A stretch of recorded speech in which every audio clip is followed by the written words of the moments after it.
Buenos días, soy José, pertenezco al grupo de recreadores históricos de Hermanos de Armas y queremos agradecer a Moria por cedernos este espacio en el día de hoy con dos amigos, con Víctor y con Sergio, que son escritores. Ambos han escrito novelas de un poco negras, tal. Cada uno está ambientado en un periodo distinto. Por ejemplo, Víctor nos lo ha ambientado en una historia real de Valladolid, utilizando a uno de los personajes del grupo de hermanos, y Sergio pues nos lo ha ambientado en el imperio de Augusto, en su paso de por su paso de las tropas de la ¿qué legión era? De la cuarta macedónica, pues por su paso por Hispania. Así que os dejo con ellos, que nos cuenten un poco sus idas y venidas y sus argumentos y historias de cómo funciona el mundo este de la literatura. Así que bueno, adelante chicos. Comienzo yo, ¿no? Sí, paso. Bueno, pues en primer lugar, gracias a todos los asistentes, gracias por venir, gracias a la librería Moria por cedernos el espacio para hacer la pequeña presentación, que veo que cada vez está llegando más gente. Gracias también a Hermanos de Armas por invitarme a venir a este fin de semana especializado dedicado al Día del Libro. Y sin más, pues empezamos a hablar, si os parece, un poquito sobre las obras que os presento.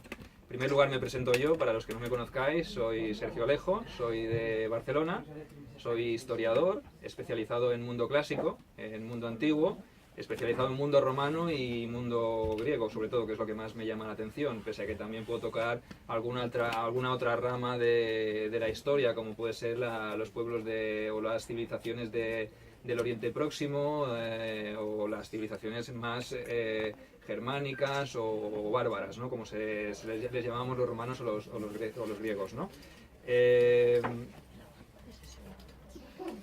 Vengo a presentar la tercera parte de la obra. Es una trilogía, como bien ha dicho, no sé si lo ha comentado José, no lo ha dicho, ¿no? Es una trilogía, las crónicas de Tito Valerio Nerva, ¿vale? Está ambientada en el paso de la República, de finales de la República a principios del Imperio Romano. Concretamente está ambientada en el año 26 a.C. Y nos sumerge en la vida de un legionario, de Tito Valerio Nerva, que le da título a la saga. Tito Valerio Nerva es un legionario de la Cuarta Macedónica, una de las legiones que participa en la campaña de conquista y sometimiento de los pueblos cántabros y astures del norte peninsular. Digamos que serían el último reducto que queda en Hispania para que entre en la órbita de la República, de la floreciente República Romana, ¿no? Tras varios años de conflictos civiles entre romanos, entre los asesinos de César con Augusto y Marco Antonio, luego Marco Antonio con Octavio, todo se decide en el año 31 a.C. en la batalla de Actium, en la famosa batalla naval entre Augusto y sus ejércitos y Marco Antonio Cleopatra y sus tropas, ¿no? ¿Qué sucede después de eso? Pues que la situación política, social, económica de la República Romana, que es la potencia preponderante en el Mediterráneo, pues varía. Y Roma pasa a convertirse, digamos, en la hegemonía, ¿no? La hegemónica. Augusto, ¿qué decide entonces? Después de tantos años de guerra civil y matanzas entre hermanos, primos, padres, hijos, pues decide emprender una campaña militar para limpiar un poco la imagen, ¿no? Para dar otra vez esa imagen de gloria a la República, y decide centrarse en un objetivo claro como es Hispania.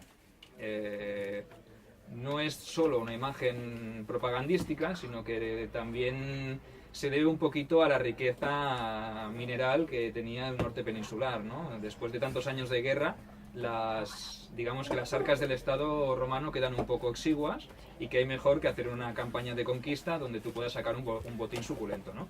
Entonces, ¿el que hace? Después de Actium, hace una reunificación de las legiones, hace modificaciones porque hubo legionarios y legiones que sirvieron bajo Marco Antonio, él hace una reestructuración del ejército y lo que hace es destinar 3 legiones al norte de Hispania. Entonces, las guerras cántabras comienzan en el año 29 y se prolongarán hasta el año 19, o sea, 10 años de guerra, de una guerra que él pensaba que iba a ser una guerra fácil y rápida, una guerra relámpago, ¿no? Que sería llegué, vi, vencí, ¿no? Como hizo Julio César en el Ponto, ¿no? Entonces, él lo que hace es destinar tres legiones, y digamos que los 3 primeros años de guerra, los resultados que él esperaba no se obtienen.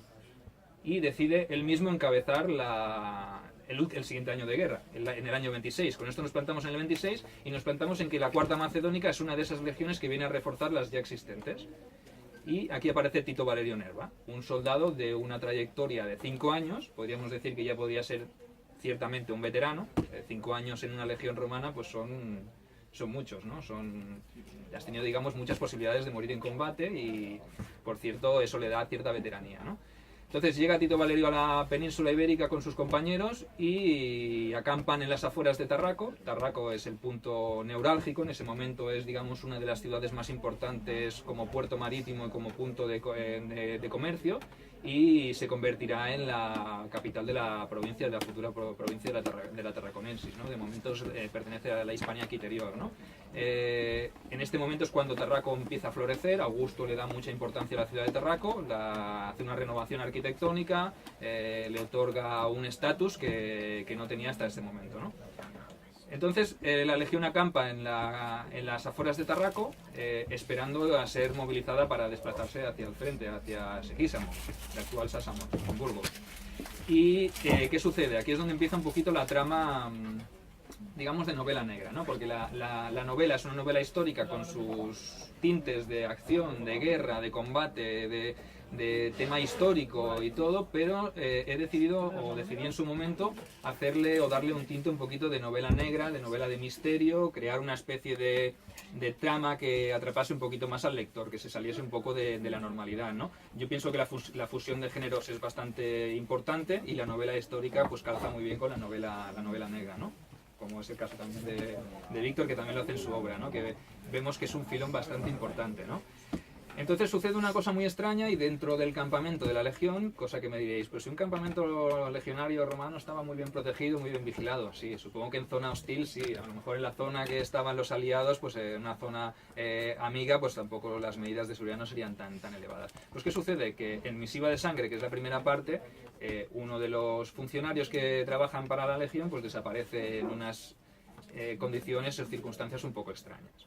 ¿Qué pasa? Que por allí pasaba casualmente Tito Valerio Nerva, y él se da cuenta un poquito de qué es lo que está sucediendo. ¿Y qué decide? Pues ir más allá, porque conoce a este funcionario, es amigo suyo, ha entablado una amistad con él y se ve en el deber y en la obligación de hacer esa tarea de investigación, ¿no?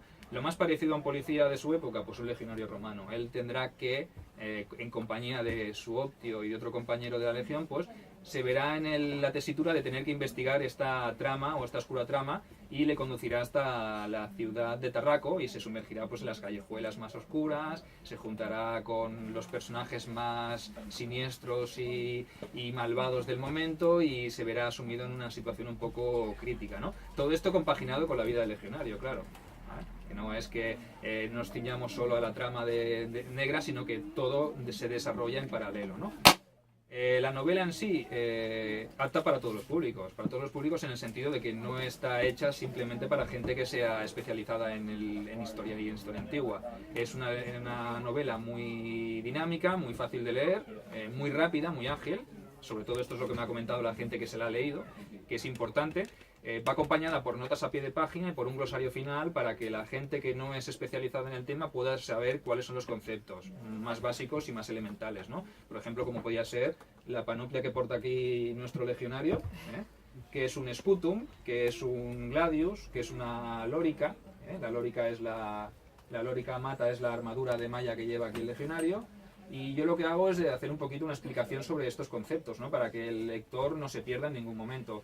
Y al final hay un glosario para que se pueda desarrollar un poquito más el concepto. La parte de la nota a pie de página te da una pista o una explicación ligera de cómo es la palabra, y el glosario te lo especifica más si tú quieres ampliar conocimientos. No es de obligada lectura, por supuesto, pero los que se lo lean y los que sepan de qué va, pues obviamente no necesitarán ir a la consulta de nota a pie de página. Por eso digo que es dinámica, es rápida y es sencilla. La gente que se ha leído el primer y el segundo volumen, pues me han dicho que es muy rápida de leer, que es ligera y que engancha, que eso es sobre todo lo importante, ¿no? Que la trama enganche. Entonces, para no hacer más spoilers, pues os explicaré que en el segundo libro, por ejemplo, en el primero se descubre esta especie de conjura o esta especie de conspiración que hay de un cuerpo, un grupúsculo que está metido dentro de la legión, y lo que están tramando es una cosa bastante complicada, ¿no? Ellos quieren acabar con la vida de Augusto. Entonces, a partir de aquí podéis imaginaros todo lo que se sucede. En el segundo libro, pues estos conjurados, estos conspiradores, lo que se hacen es con los servicios de un asesino, de una persona que trabajará para ellos, cuya misión es sacar de en medio a toda la gente que está al corriente de la conspiración. Entonces, lo que sí que utilizo y que me gusta, que pienso que es una técnica muy buena, es la técnica del flashback, para conocer a los personajes. En Misiva de Sangre utilizaré un flashback para hablar sobre el personaje principal, sobre Tito Valerio.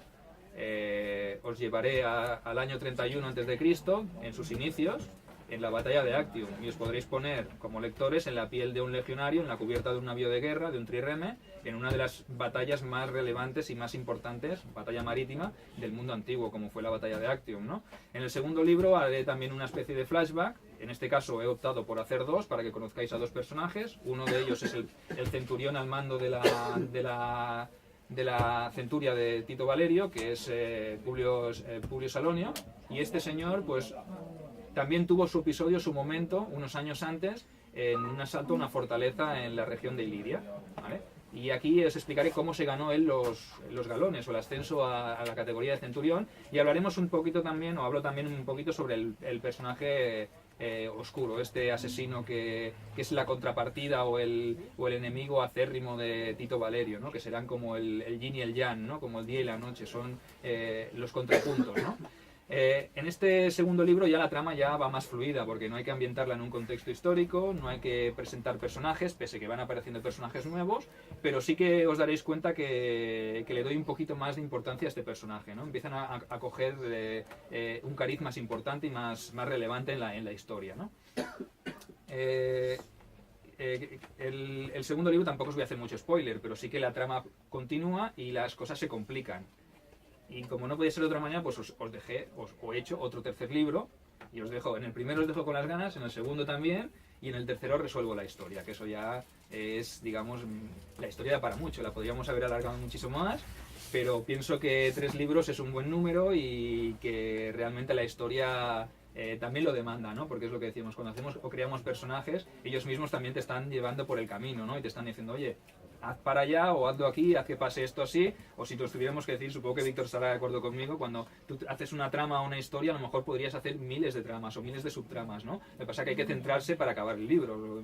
Si no, podríamos hacer aquí 12 libros, como hace, me parece que Simon Scarrow con su trilogía, son sus libros sobre las águilas de Roma también, son 12 libros, pero 12 libros para explicar una historia, yo pienso que lo mejor es concluirla, ¿no? Entonces, en el último, que es el que presento en primicia aquí, porque os digo que este acaba de salir ayer, recién salido del horno, incluso aún quema un poquito. El primero y el segundo fueron autopublicados en su momento con Círculo Rojo, y el tercero me lo publica la editorial Eolas, que me ha hecho una reedición o una segunda edición del primero y el segundo, y hace todo el formato trilogía, que es un poquito más visual que el que teníamos antes, porque cada portada era un poco diferente de la otra, ¿no? En el tercero pues resolvemos la trama, para bien o para mal, ¿vale? Entonces eso ya lo dejo en vuestras manos, y si estáis interesados pues podréis ver que la trama es muy interesante, la resolveré en el tercer libro, y veremos también evolución de personajes, y os avanzo así a modo de primicia también, que el tercer libro lo que nos ofrece es un giro dramático de los acontecimientos, ¿eh? Lo que en el segundo era de una manera, en el tercero se produce un episodio o una cosa que hace que todo tenga que cambiar, y que Tito Valerio, el protagonista, tendrá que tomar una de las decisiones más importantes de su vida, ¿vale? Entonces yo con esto, a modo de spoiler, es lo que os puedo decir, ¿no? No sé cuánto llevamos, no sé si me he extendido, porque empiezo a hablar y me voy mucho, me enrollo, me he hecho un guión y ni me lo he mirado, o sea que... porque al mirarlo me pierdo, o sea que imaginaros.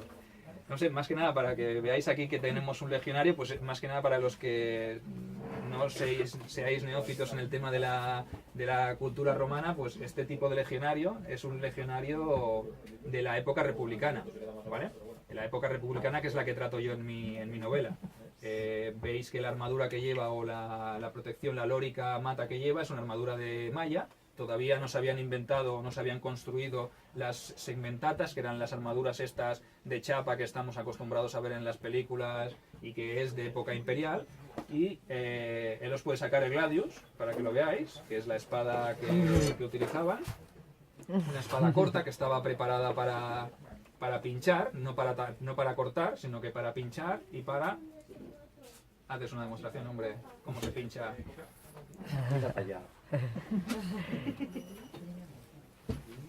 Una vez estaba introducida el arma en el cuerpo, se gira para destrozar más, ¿no? Entonces, porta un scutum, un escudo pesado que, como veis, protege 3/4 partes del cuerpo. Y más o menos, si lo extrapoláis a 80 como él, multiplicado por 6 centurias, por 10 cohortes, pues tenéis una legión de 5.000 tíos que están así ansiosos de matar, ¿no? Y eso es más o menos el arquetipo del legionario republicano. Veis que porta un escudo que es ovalado. En época imperial los escudos serán rectangulares y semicirculares. Este podríamos decir que pertenece a las tropas auxiliares. En época imperial los auxiliares vestían la lorica mata, aunque con el tiempo también irían introduciendo la lorica segmentata, y el escudo pasaría a ser rectangular. Las tropas auxiliares podían seguir usando todavía los escudos ovalados un poquito, ¿vale? Yo si alguien tiene alguna pregunta, lo dejamos para el final, dejamos que hable Víctor, y gracias al legionario por vestirse aquí, que ha costado Dios y su madre ponerse la armadura, y ahora por lo menos le hemos dado un poquito de protagonismo, ¿eh? Y con esto pues un placer haber estado aquí con vosotros. Dejamos que Víctor haga su presentación y luego si queréis abrimos un turno de preguntas, y aquí estamos para resolver cualquier duda que tengáis.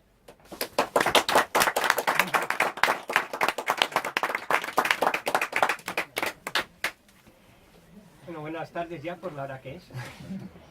Yo también quiero dar las gracias a Hermanos de Armas por haberme permitido estar aquí, bueno, a los dos. Y a la librería de las Minas de Moria por habernos también dejado estar. La verdad es que el lugar pues, se presta a estas cosas, en estos sitios da gusto. Yo lo que traigo hoy es una leyenda que viene un poco de lejos, viene de Valladolid, de tierras de Castilla. Allí es una leyenda muy conocida, es la leyenda. Tenemos más, pero yo creo que es la que más nos gusta y hablaré un poco de ella después. Antes voy a contar un poco de qué va la novela, ¿no? La leyenda se llama La leyenda del Sion del Diablo. Es una leyenda del siglo XVI. La novela que pone esa leyenda de trasfondo es una, como has dicho tú, también es un thriller, una novela negra, y está ambientada en el Valladolid actual, pese a que está la leyenda del siglo XVI, entonces va haciendo saltos constantes, del siglo XVI a la actualidad, de la actualidad al siglo XVI. Tenemos que entender la leyenda para poder saber qué está ocurriendo. Entonces vamos a ver cómo lo harían los propios personajes. Los propios personajes, las calles del Valladolid actual, van viendo cómo hay una serie de asesinatos, de crímenes. Hay una serie de...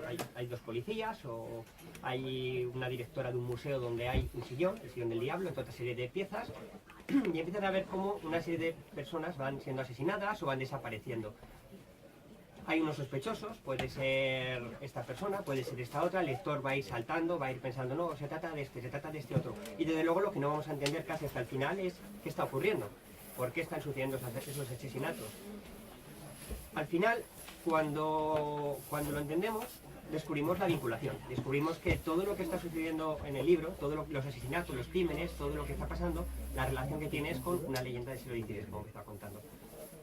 Me está costando un poco enlazarlo porque generalmente empiezo contando la leyenda y luego, una vez conocemos la leyenda, hablo de la novela. Yo hoy me he propuesto hacer al revés porque tenemos aquí al señor Proaza que tiene algo que decir. Entonces la dificultad que estoy teniendo hoy es intentar defender primero la parte moderna sin conocer la leyenda y no al revés como suelo hacerlo. Pero bueno, voy a intentar contar la leyenda al final. Entonces, la persona que sea de Valladolid va a conocer todos los lugares, pero la persona de fuera va a aprender un montón de cosas, va a aprender un montón de cosas de Valladolid, de la ciudad, de su historia. Pensaos que tanto la época que he escogido, que es el siglo XVI, es la época en la que el Valladolid era la capital de la corte, la capital de las Españas. Era la época de máximo esplendor de mi ciudad. Y yo creo que era una de las ciudades probablemente más cosmopolitan de Europa en su momento. quiero decir siempre, porque luego alguien se pondrá puntilloso, era capital de las Españas, no capital de la corte, pero eso no significa que fuera la capital del país. O sea, es decir, Valladolid fue capital de España durante 3 años y no fue en esta época. La corte era itinerante y la capital se establecía allá donde estaba el rey. Entonces, que el rey se estaba en Toledo, pues la corte se iba a Toledo y la capital de la corte era Toledo. Que el rey se iba a Valladolid, pues la corte estaba en Valladolid. Lo que ocurría es que la mayor parte del tiempo solía estar en Valladolid. Entonces, bueno, pues básicamente la corte estaba allí y por allí pasaron personajes como Quevedo, por ejemplo, como Cervantes, personajes pues, de época bastante conocidos, ¿no? Vamos a un poco hablar de la leyenda que da título al libro. La leyenda de Andrés de Proaza. En esa época, en ese Valladolid del siglo XVI, pasaba un río. Está el río Pisuerga, pero había un riachuelo pequeñito, y al lado de ese riachuelo se instaló a vivir un médico que había venido desde Portugal. Ese médico se llamaba Andrés de Proaza, y que es el que podéis ver aquí en la portada. ¿Por qué vino ese médico desde Portugal a Valladolid? Pues vino a estudiar medicina en la universidad de la ciudad. Y eso puede parecer poco importante, pero era un detalle curioso, porque vino a estudiar medicina porque era la única ciudad de toda España y de las pocas de Europa que permitían estudiar medicina como se podía hacer allí. Porque la disección de cadáveres estaba prohibida. Había estado prohibida tradicionalmente en casi toda la cristiandad. Lo había prohibido el Papa Bonifacio VIII mediante una bula, la bula de Sepulturis, en la que prohibía las disecciones de cadáveres porque quería cortar una práctica que se llevaba en Alemania, sobre todo en Alemania, pero bueno, casi todo, empezó en Alemania y se extendió por todas las cruzadas, que era el mos Teutonius. Y eso consistía en que cuando alguien moría fuera, como no se podía trasladar el cadáver a su tierra, porque cuando llegaba, pues, imaginaos cómo olería y cómo llegaba a eso, después de días y días de viaje en carro, pues lo que hacían era, hervían el cadáver, separaban, además en vino y especias, para que oliera mejor, separaban la carne del hueso, y el esqueleto era lo que trasladaban bien embalsamado a su ciudad. Y eso a la iglesia no le gustaba. Se saca la bula papal de Sepulturis, estamos hablando del año 1299, creo que fue por ahí. Se prohíbe automáticamente toda disección de cadáveres, todo tipo de prácticas de ese tipo. Los médicos lo estudiaban con ilustraciones, con dibujos, con figuras de cera, pero nunca con carne, de verdad, nunca con cuerpos.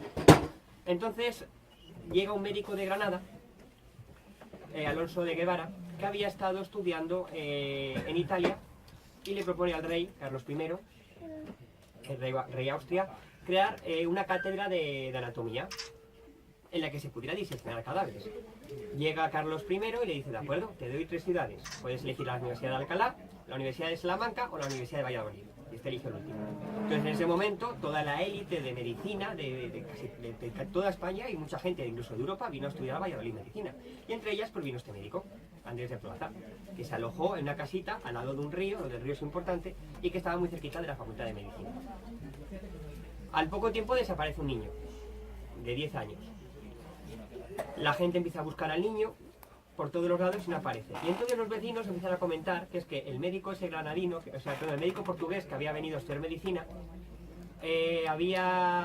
con la noche, el agua del río se teñía de rojo al pasar por allí, que oían gritos, que salían luces, que pasaba algo raro. Entonces pues los alguaciles se meten en la casa y efectivamente se encuentran al niño tendido en una mesa, en un sótano, abierto un canal, todos sus órganos por ahí esparcidos y evidentemente muerto. Entonces el médico pues había dedicado a experimentar con el niño, a hacer una vivisección, a probar con él técnicas que la universidad no le permitían. Le detienen y cuando le van a juzgar, el médico reconoce que tiene un sillón. Un sillón que le ha regalado un nigromante de por aquí cerca, un nigromante de Navarra, no es de La Rioja, pero paró por aquí, desde luego pasó por aquí, el nigromante seguro que se estuvo alojando en Logroño. Entonces ese sillón tenía un poder especial, cada vez que se sentaba en él se le aparecía el diablo. Y el diablo le decía cómo tenía que hacer las cosas, cómo tenía que matar a la gente, cómo tuvieron de cortar, cómo proceder para aprender y obtener nuevos conocimientos de medicina. Y el médico, porque no tenía muchos escrúpulos, pues los hacía. Fue juzgado primero por la universidad, porque tenía potestad judicial. Luego la Inquisición dijo, no, dámela a mí, que esto es mío, que aquí hay cosas de brujería de por medio. Y al final fue condenado a muerte. Antes de morir, él dijo que todo aquel que se sentara en el sillón, sin ser médico, 3 veces moriría. O todo aquel que intentase destruirlo. Entonces el sillón, pues evidentemente nadie se atrevió a tocarle, ha prohibido hasta el día de hoy, y se conserva en un museo. Hace un rato he hablado del museo donde está el sillón, en la actualidad. Volveré otra vez a hablar un poco de la novela. Entonces, todos los muebles de Andrés de Proaza, el médico portugués, acabaron apilados en un sótano. Nadie quiso comprarlos, se subastaron, eran los muebles de un asesino, decían que es que el diablo estaba de por medio, vinculado, nadie quiso comprarlos, pues acabaron apilados en un sótano, hasta que un bedel de la universidad lo encontró. Y pensó, oye, pues este sillón para mis descansos, para tomar aquí el bocadillo, pues es muy cómodo. Y empezó a usarlo. Claro, la leyenda decía que todo aquel que se siente 3 veces sin ser médico morirá. Entonces, al tercer día de tomar el bocadillo, el bedel apareció muerto. Estaba como dormido, relajado ahí, muerte natural. Nada sangriento, es algo bastante normal. Entonces la gente dijo, pues le habrá dado un infarto al hombre, le tocaba, pues vale, le cogieron, le enterraron, santa sepultura. Y la universidad pues puso un nuevo bedel, ¿no? Dicen, a rey muerto, rey puesto, pues hace falta cubrir el puesto. El nuevo bedel se encontró el sillón, en el mismo sitio. ¿Y qué pensó el hombre? Que sillón más cómodo. Que sillón más cómodo, es un sillón frailero, anchote, con brazos, con todo de cuero, eso es bonito. Dijo, qué bien, aquí voy a estar yo de maravilla, como un rey. Al tercer día apareció muerto. Claro, ya la gente pues empieza a mosquear, ¿no? Y dices, en 3 días, 2 muertos, en el mismo sillón, aquí hay algo raro. Entonces empezaron a investigar, a ver qué pasaba, y descubrieron la leyenda de Andrés de Proaza. El sillón fue colgado boca abajo en la capilla de la universidad. De hecho, a día de hoy, cuando se le va a ver al museo, tiene las argollas de recuerdo, y estuvo colgado en una iglesia, una capilla, boca abajo, como castigo, hasta que la iglesia se demolió y el sillón se llevó a un museo. Entonces, bueno, esa es la leyenda.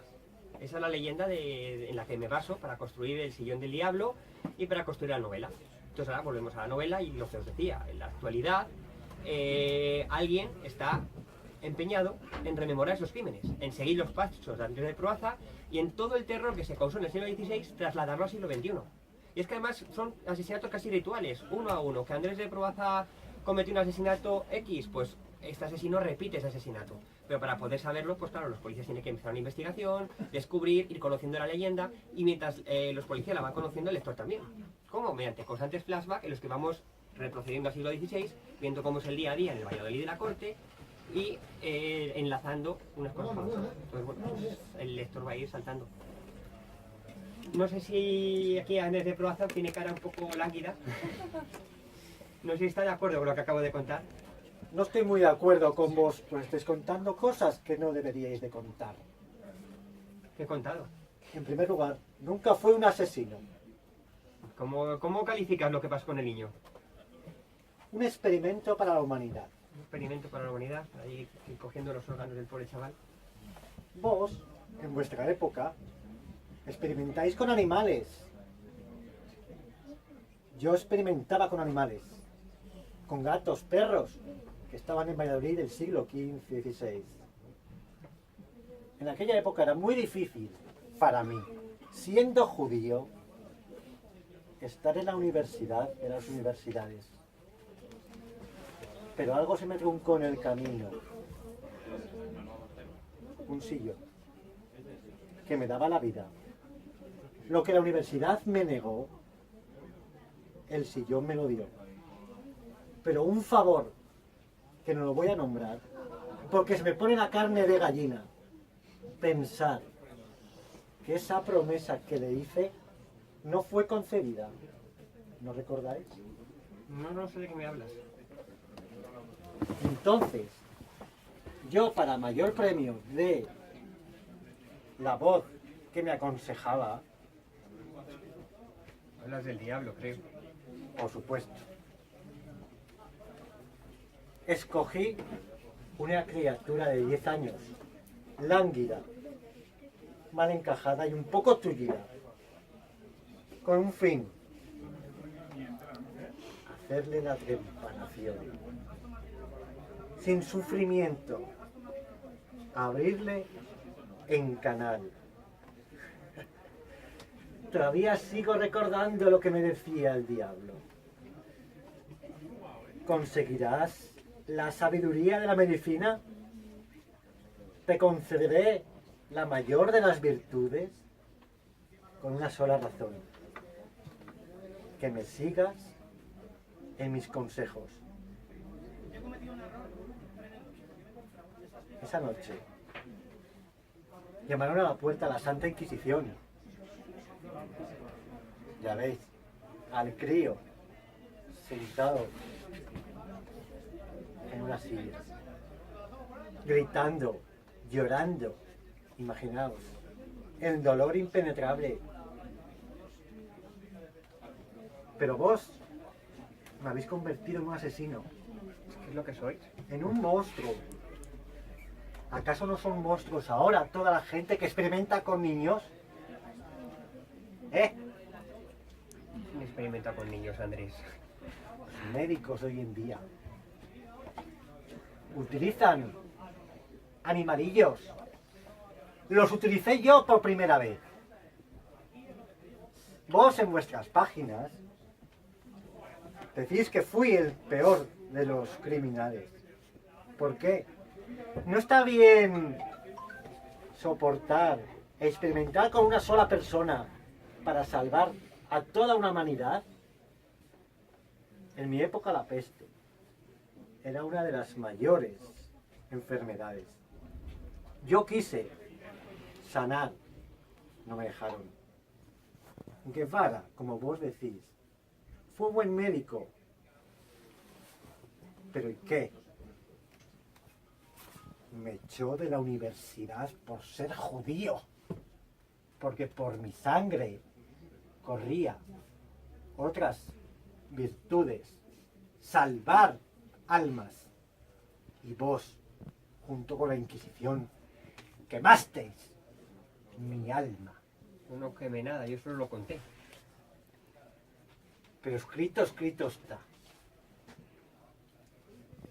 Y ustedes, si van al Valladolid actual, hay un museo. En ese museo está mi sillón, porque yo mismo lo encaré. Y le dije, toda aquella persona que no tenga conocimientos de medicina se sentará en el sillón 3 veces y morirá. Y jamás destruiréis este sillón porque no está para ello.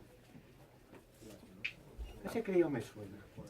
Para evitar eso, el sillón tiene a día de hoy un cordón para que todos los turistas eviten la tentación de sentarse encima. Así nadie se nos sienta y no hay desgracias.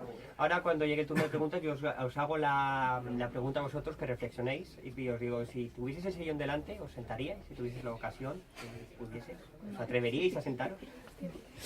Cómodo. Pero podemos proponer candidatos a que se sienten. ¿Sabes? ¿A quién sentaríamos? Interesante. ¿A quién sentaríamos? Ese ¿A sería. quién sentaríamos? Bueno, a mí se me ocurre mucha gente. ¿Verdad? Sí, Como por ejemplo, Personajes públicos, digo. sí. Pequeño. Efectivamente. Bueno, este personaje, concretamente, le podéis encontrar aquí dentro. Su vida desde la llegada a Valladolid, lleno de ilusiones, hasta el final de sus días, y pasando por cómo encuentra el sillón, cómo es su interacción con el sillón, cómo es cuando se le presenta al diablo, cuando le habla, toda esa historia está aquí narrada. Aparte de, pues eso, toda la historia más moderna, en la que se ve la persecución de una serie de policías, de personajes, una trama, que si sabemos que hay un asesino, no sabemos quién es, y al final, bueno, pues cuando se descubre todo, yo creo que sorprende. Es decir, era esto. Incluso cuando parece que está todo resuelto, se sigue dando giros y sigue resolviéndose. Y bueno, yo creo que tampoco sé lo que llevo hablando, pero Víctor, creo que ha hablado más él que Víctor. yo, es que Proaza habla mucho. Víctor. ¿Por qué no haces una tirada de preguntas? Las preguntas van ahora. ¿Por qué no se ¿Cuánto? inquisitó al sillón en vez de a mí? Podéis preguntarme lo que queráis, tanto Sergio como a mí. Y si alguien quiere preguntar algo a Proaza, también puede, ¿eh? No todo el mundo tiene la ocasión, todos los días, de tener a un asesino de esta calaña justo al lado. No he sido un asesino. Hoy y es vos lo inocente, sabéis. hoy es inocente, me ha prometido no matar a nadie. Pero sí he experimentado.